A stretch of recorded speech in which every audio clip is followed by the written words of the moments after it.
It's Big Boss has taught me a lot. Yeah. Sir ಕಳೆದ ಬಾರಿ ಕೂಡ ನಾನು ಕೇಳಿದೆ ಸರ್ 10 ಸೀಸನ್ ಅಲ್ಲಿ ಬಿಗ್ ಬಾಸ್ ಯಾರು ಅನ್ನೋ ಪ್ರಶ್ನೆ ಹೇಳಿದ್ರಿ ನಾನೇ ಬಿಗ್ ಬಾಸ್. ಬಟ್ ನಾವು ಅಬ್ಸರ್ವ್ ಮಾಡುವಾಗೆಲ್ಲ ನೀವು ಬಿಗ್ ಬಾಸ್ಗೆ ಹಾಯ್ ಬಿಗ್ ಬಾಸ್ ಹೇಳೋದಾಗಿರ್ಬೋದು, ಬಿಗ್ ಬಾಸ್ ಅಂತ ಬಿಗ್ ಬಾಸ್ ಹತ್ರ ಮಾತಾಡೋದಾಗಿರ್ಬೋದು. ಸೊ ಒಂದು ಕ್ವಶನ್ ಇವತ್ತಿಗೂ ಬಿಗ್ ಬಾಸ್ ಯಾರು ಅನ್ನೋದು, ಈಗ ನೀವು ಬಿಗ್ ಬಾಸ್ ಜೊತೆ ಮಾತಾಡ್ತೀರಾ, ಆ ವಾಯ್ಸ್ ಜೊತೆ ಮಾತಾಡ್ತೀರಾ, ಅದೊಂಥರ ಕಾಡ್ತಾನೆ ಇರುವಂತ ಪ್ರಶ್ನೆ, ಯಾರು big boss?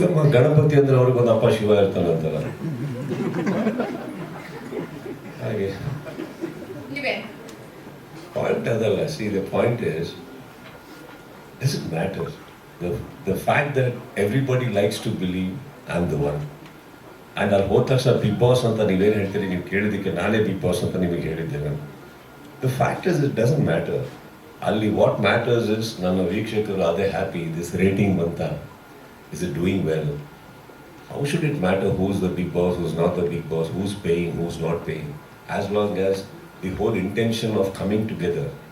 It's a very consolidated, very big effort of ತುಂಬಾ ಜನದ್ದು ಕೂಡ್ಕೊಂಬಂದಿರೋ effort ಅದು. So the big boss is actually the number that came finally. So many million, so many billion. ಅದೆಲ್ಲ ಬಂದಾಗ ನಮ್ಮ ಡ್ರೆಸ್ಸಿಗೆ ಟಕ್ಸಿಡೋಗೆ ಒಂದು ಮೀನಿಂಗ್ ಸಿಗುತ್ತೆ. ಅದು ಬಂದಿಲ್ಲ ಅನ್ಕೊಳ್ಳಿ, ಇದೇ ಪ್ರೋಮೋಗೆ ಇವ್ರು ಹೇಳ್ತಾರೆ 1 million view, 50 lakhs ಇದು, 1 something PR, TVR, whatever. It makes no sense. I think the biggest thing for Big Boss is the success it has brought in. The ಜನಗಳ ಪ್ರೀತಿ, ಜನಗಳ ಒಂದು ಆತುರದಿಂದ 9 ಗಂಟೆ 9:30 ಕಾಯ್ತಾರಲ್ಲ, that whole thing is making everybody become so humble. ನೀವು ಕೇಳಿದಾಗ ಹೇಳಲೇಬೇಕು, ಹೇಳ್ತೀವಿ ಅಷ್ಟೇ. Because ಅದು ಹೇಳಲಿಲ್ಲ ಅಂದರೆ ನಮ್ಮ ಮಾರ್ಕೆಟಲ್ಲಿ ನಡೆಯೋದಿಲ್ಲ.